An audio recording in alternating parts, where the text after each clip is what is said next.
تو میدان آتیش زدن.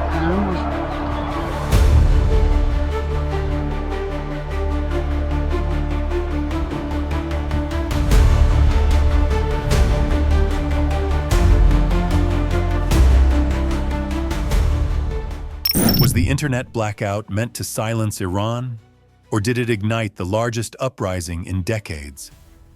As night fell across Iran, the regime's familiar playbook came into force. Restrict connectivity, fracture coordination, and wait for exhaustion to set in. Instead, the opposite unfolded. With mobile data throttled and platforms inaccessible, crowds grew bolder, not quieter. In city after city, protesters adapted using word-of-mouth car convoys and neighborhood signals to keep momentum alive. The blackout became a catalyst. Audience question: if cutting the internet failed once again, what tools does a modern state really have left to contain a mass movement? By the 12th day of unrest, demonstrations had spread far beyond traditional flashpoints. Reports from provincial centers suggested a synchronized surge, markets, shuttered students mobilized, and drivers leaning on horns in rolling protests. In the capital, Tehran gatherings pushed closer to sensitive security zones, testing the perimeter of institutions long considered untouchable. Analysts watching from outside the country noted a pattern they have seen elsewhere. Once fear erodes, geography stops mattering. The regime's response revealed strain. Security units pulled back from open confrontation in several cities, consolidating around government buildings and command nodes. Video fragments, shared intermittently whenever connections flickered back, showed police vehicles burning and riot lines thinning. Symbolism mattered as much as numbers. In locations tied to the Islamic Republic's founding myths, chants once unthinkable echoed through streets that had been quiet for years. For many Iranians, this was not a protest about a single grievance, but a referendum on governance itself. Western observers were quick to underline the scale. Human rights monitors counted dozens of fatalities nationwide, with hundreds injured, even as state media emphasized crowd incidents and alleged attacks on security forces. The discrepancy was telling. When official outlets minimize turnout while amplifying disorder, it often signals preparation for harsher measures. Yet as several Europe-based Iran specialists noted, the regime appeared hesitant to deploy its full coercive capacity, at least for now, suggesting concern about escalation costs. The blackout also carried economic consequences. With digital payments disrupted, commerce slowed, sharply amplifying public anger over inflation and unemployment. Economists following the situation compared the moment to past inflection points, warning that prolonged disruption could accelerate capital flight and deepen currency pressure. For a system already stretched by sanctions, every additional day offline compounds risk. Beyond Iran's borders, the protests landed in a volatile global context. Energy markets were already jittery after renewed Ukrainian strikes on Russian fuel depots and power infrastructure attacks that, according to recent Western assessments, have shaved measurable capacity off Moscow's export system and forced costly air defense redeployments. Strategists in NATO capitals see a common thread: infrastructure has become the battlefield of choice, whether in Eastern Europe or the Middle East. Disruption travels fast in an interconnected economy. In Washington, the moment did not go unnoticed.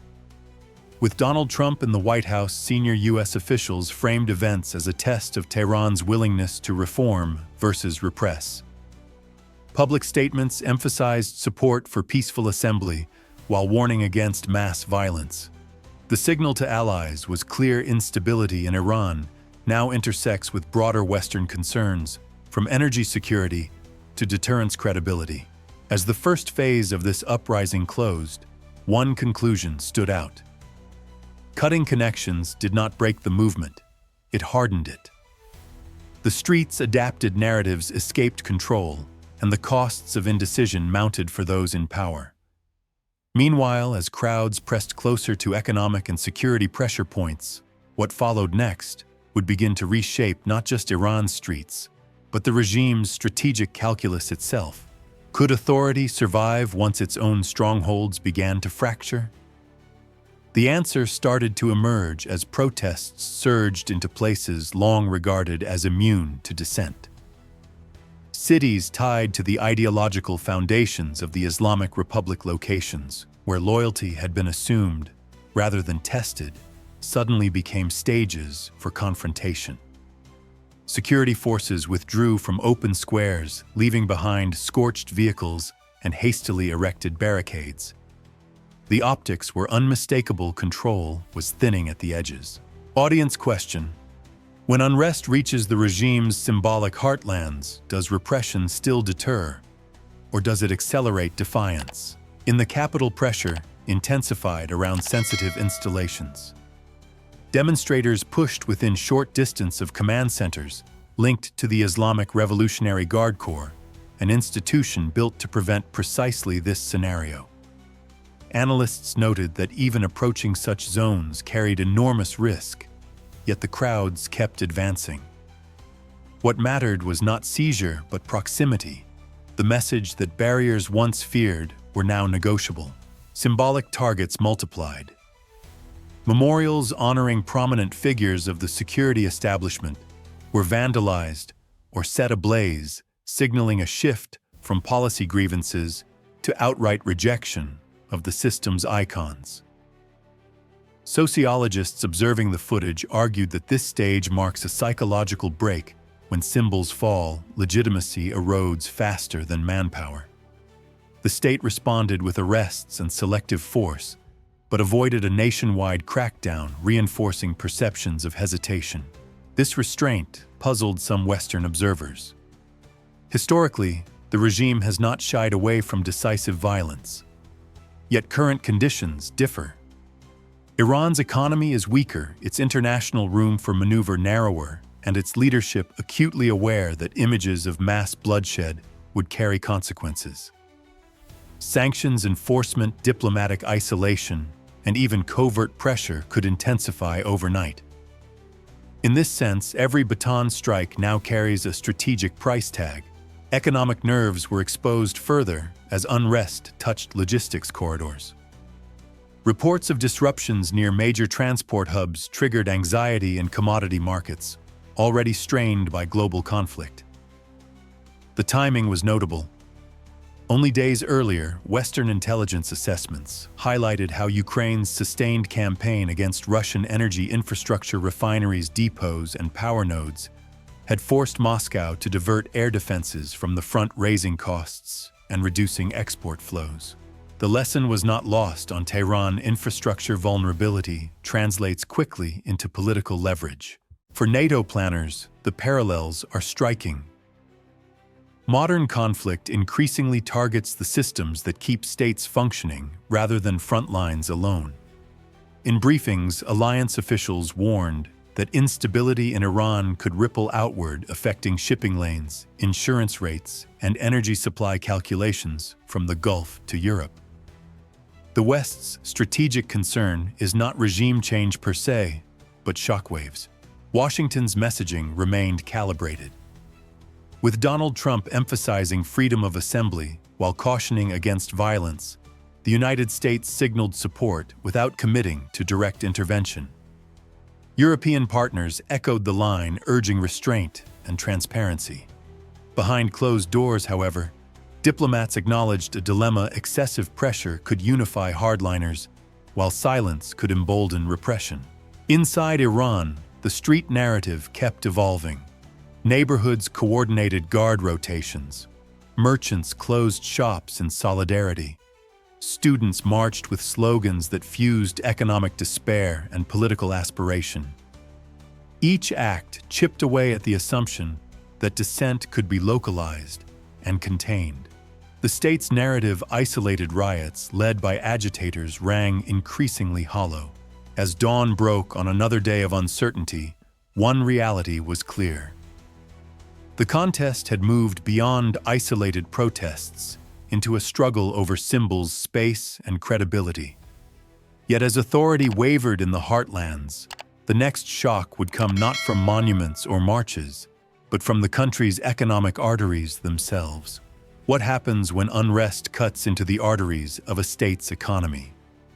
The answer began to crystallize along Iran's southern coast, where protests intersected with trade energy and maritime logistics.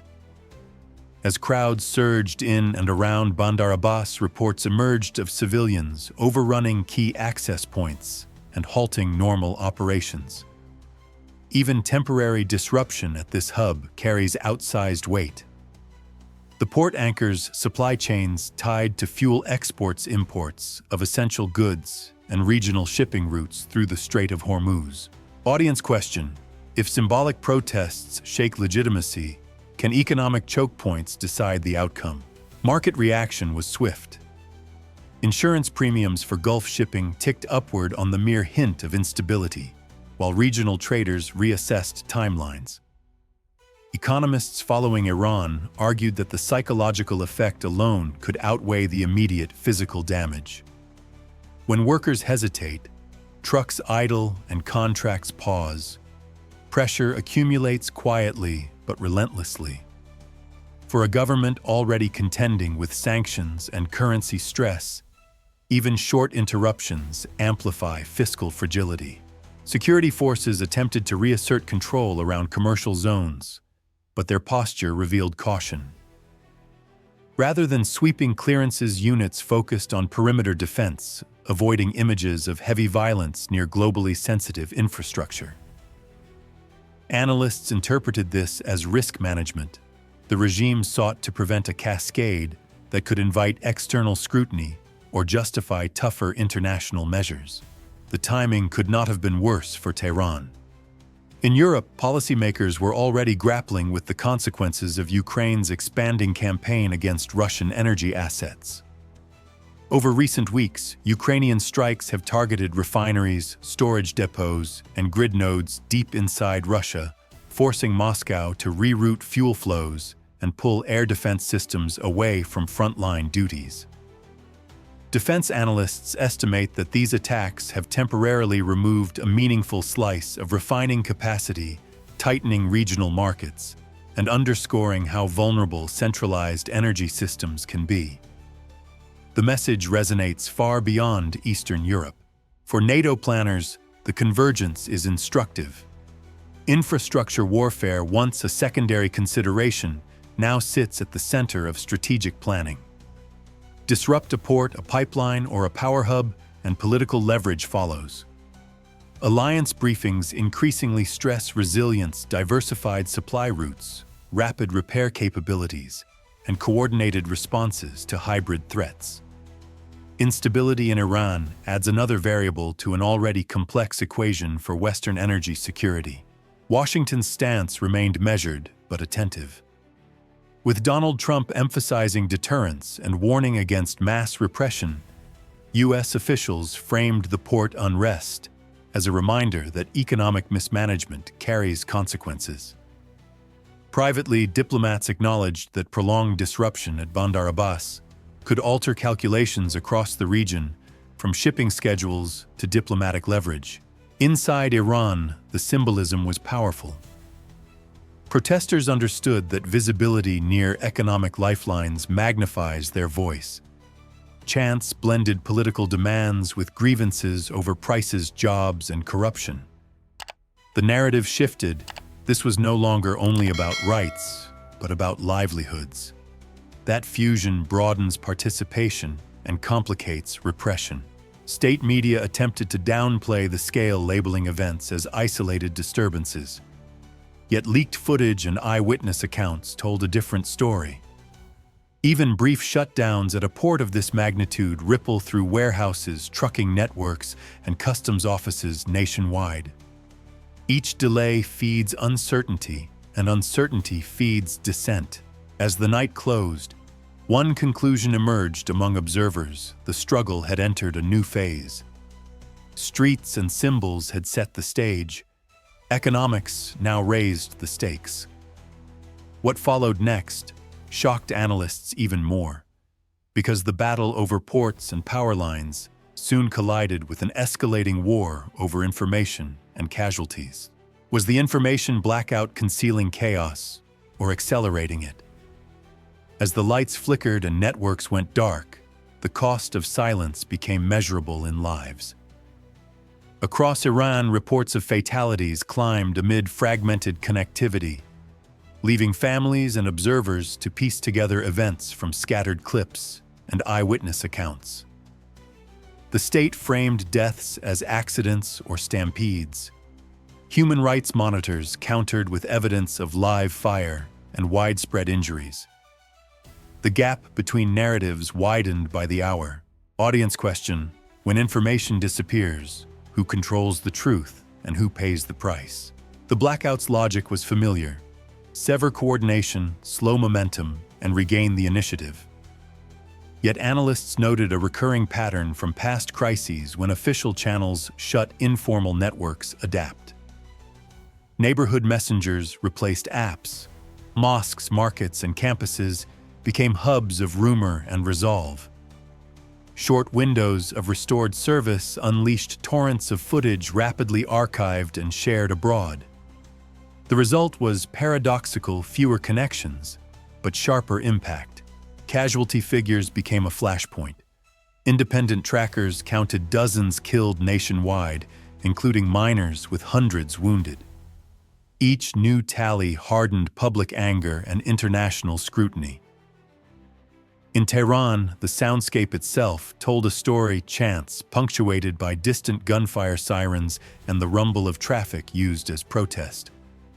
State media acknowledged unrest while minimizing turnout, a signal that specialists warn often precedes escalated repression. From a strategic perspective, information control now intersects with infrastructure strain. Electricity disruptions, whether intentional load shedding or sabotage, compounded the blackout, grounding flights and halting commerce. Aviation diversions and port delays reinforced the sense that the state's grip on essential systems was slipping. Economists cautioned that prolonged outages could accelerate capital flight, further weakening a currency already under pressure. The global context sharpened the stakes. Western intelligence assessments continue to highlight how Ukraine's sustained strikes on Russian energy facilities have reshaped the battlefield by degrading logistics and forcing costly defensive reallocations. That campaign, widely analyzed in NATO circles, demonstrates how precision disruption can yield strategic effects without massed forces. For Tehran, the lesson is uncomfortable in a world of hybrid conflict. The line between domestic unrest and strategic vulnerability is thin. Washington's messaging reflected that calculus. With Donald Trump reiterating support for peaceful assembly and warning against large-scale violence, U.S. officials emphasized consequences rather than ultimatums. European partners echoed calls for restraint, while quietly preparing contingencies for energy and shipping volatility should the crisis deepen. Inside Iran, the blackout altered behavior. Protesters adopted redundancy meeting points, time windows, and analog signals to sustain momentum. Students organized rolling walkouts. Merchants coordinated closures despite payment disruptions. Each adaptation reduced the leverage of future shutdowns. Information scarcity, intended to isolate instead, fostered collective discipline. Yet the risks grew. Analysts cautioned that regimes often escalate once they believe the informational cost is manageable. Selective arrests gave way to broader sweeps. Reports of nighttime raids circulated. The absence of real-time verification increased fear, but also resolve an emotional cocktail that can tip confrontations quickly. By dawn, one conclusion dominated expert briefings: the information war had become inseparable from the street battle. Silence no longer pacified, it inflamed. What followed next would test whether the regime chose negotiation, sharper repression, or a gamble that could reverberate far beyond Iran's borders. Could external pressure tip an internal crisis or harden it? As images filtered out, despite restrictions, attention shifted decisively to Washington and allied capitals.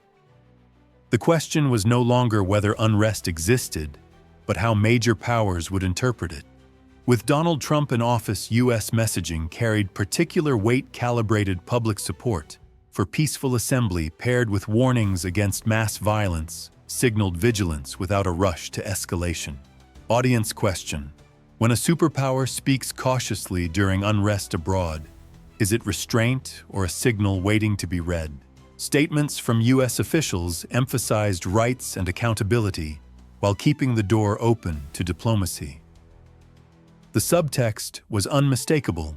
In briefings, American analysts pointed to Iran's accumulated vulnerabilities, economic strain, energy exposure, and information fragility as constraints on the regime's options. The message to Tehran appeared: deliberate repression carries costs. Reform or negotiation could still change the trajectory. European partners aligned closely. Public calls for restraint were matched by private contingency planning. Shipping insurers adjusted risk models for the Gulf. Energy ministries assessed knock-on effects should disruptions persist at ports or power nodes. NATO planners already recalibrating after Ukraine's sustained strikes on Russian energy infrastructure viewed the Iranian crisis through the same lens. Modern conflicts increasingly hinge on systems-fueled data logistics rather than front lines alone. That comparison mattered. Ukraine's campaign has demonstrated how precision attacks on refineries and depots can degrade an adversary's capacity while shaping political leverage. Western military analysts have noted forced Russian air defense reallocations and measurable impacts on export flows. The implication for Iran was clear: infrastructure vulnerability magnifies diplomatic exposure. Even absent foreign strikes, domestic disruption can achieve similar effects. Regional reactions added complexity. Gulf states monitored events closely, wary of spillover into shipping lanes. Israel's security establishment maintained a low public profile, but analysts inferred heightened readiness amid concerns that Tehran might seek external diversion. The calculus for all parties revolved around thresholds: how much instability prompts intervention and of what kind. Inside Iran, international attention became a rallying point. Protesters chanted for solidarity, interpreting foreign statements as moral backing. Yet seasoned observers cautioned against overestimating external influence. Movements succeed or fail primarily on domestic cohesion, elite fractures, and the security apparatus's loyalty. External rhetoric can encourage, but it can also be weaponized by hardliners to claim foreign meddling. The regime's media echoed that line, portraying unrest as amplified by outsiders. Still, the narrative struggled against lived reality. Inflation, outages, and casualties do not require foreign authorship. Economists tracking Iran's indicators warned that prolonged instability could accelerate a negative feedback loop. Currency weakness fuels unrest, unrest deters investment, and deterrence deepens hardship. For Washington, the balancing act persisted. Too forceful a posture risks unifying the regime's factions. Too quiet a response risks normalizing repression. With Donald Trump stressing consequences rather than ultimatums, the U.S. appeared intent on preserving optionality, supporting rights, while keeping strategic channels intact. As days passed, one assessment gained traction in allied briefings: the crisis had reached an inflection point where words, timing, and perception mattered as much as actions. External pressure could shape incentives, but it could not substitute for internal dynamics. Yet as elites quietly hedged and rumors of exits circulated, what followed next would expose whether the regime faced a temporary storm or a structural reckoning. Was the system preparing to negotiate or bracing for a decisive crackdown? By the time the sixth phase of unrest unfolded, subtle signals began to matter as much as street clashes. Reports circulated of senior figures quietly moving families abroad, diplomatic travel taking on unusual urgency, and economic delegations appearing disconnected from realities at home. None of these indicators alone confirmed fracture, but together they suggested hedging behavior and elite preparing for multiple outcomes. Audience question: when insiders start planning exits, does it signal collapse or simply caution? Inside Iran, the security apparatus faced a narrowing set of choices. Mass repression remained an option, but its costs had escalated. Analysts pointed to historical precedents. Once protests spread nationwide and touch economic lifelines, force can suppress activity temporarily, but rarely restores legitimacy. Moreover, in an era of hybrid conflict, every crackdown risks triggering new layers of pressure, sanctions, tightening diplomatic isolation, and covert countermeasures. The strategic environment compounded the dilemma. NATO officials, already adapting to lessons from Ukraine's ongoing campaign against Russian energy infrastructure, stressed resilience and deterrence in parallel. Ukraine's strikes have shown how sustained pressure on fuel depots, refineries, and power nodes can degrade a state's capacity while shaping negotiations. Western defense analysts argue that even without foreign intervention, domestic instability that disrupts energy and logistics can produce comparable leverage. For Tehran, the implication was stark internal unrest now intersects directly with strategic vulnerability. Washington continued to watch closely. With Donald Trump underscoring support for peaceful protest and warning against large-scale violence, U.S. officials framed the moment as a test of choice. Negotiation, they suggested, remained possible, particularly on issues like sanctions relief and nuclear transparency, if Tehran demonstrated restraint. Conversely, a bloodier path would likely harden Western alignment and narrow diplomatic space. Economic indicators reinforced urgency. Currency volatility persisted, supply disruptions lingered, and investor confidence eroded. Economists warned that prolonged instability could lock Iran into a cycle difficult to reverse, even with policy shifts. Each blackout, port, delay, or strike compounded uncertainty. The public, already mobilized, showed little sign of retreat. Adaptation had become habitual. Regionally, neighbors recalculated. Shipping firms revised routes. Energy traders priced in risk premiums. Security establishments prepared contingencies. The crisis no longer belonged solely to Iran. Its reverberations touched markets and strategies far beyond its borders. For NATO and U.S. planners, the priority was containment, preventing spillover while maintaining pressure for de-escalation. As night fell again, the central question remained unanswered. The regime could attempt negotiation to regain breathing room, gamble on decisive repression, or muddle through with incremental force and concessions. Each path carried risks, none guaranteed survival. What distinguished this moment, analysts agreed, was momentum. Once lost, it is hard to reclaim.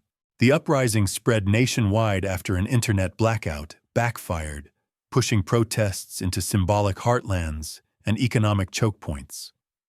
Security forces showed restraint and consolidation rather than overwhelming force, while casualties and outages deepened anger. Disruptions near ports and power systems magnified economic pressure, intersecting with a global context shaped by Ukraine's sustained strikes on Russian energy infrastructure, a reminder that systems, not just streets, decide outcomes. International reactions, particularly from the United States under President Donald Trump, balanced support for peaceful assembly with warnings against mass violence, signaling consequences without committing to intervention. Elite hedging and economic strain hinted at internal uncertainty, while NATO and Western planners focused on resilience and containment. Forecast: if unrest persists and infrastructure disruption grows, Tehran's options will narrow quickly, forcing a choice between negotiation and escalation, with regional repercussions. Direct question: which path will define the coming weeks? Compromise that reshapes the system or force that risks everything? If this analysis helps you see the broader picture, is this a conversation you'd like to follow as events unfold, perhaps by staying connected with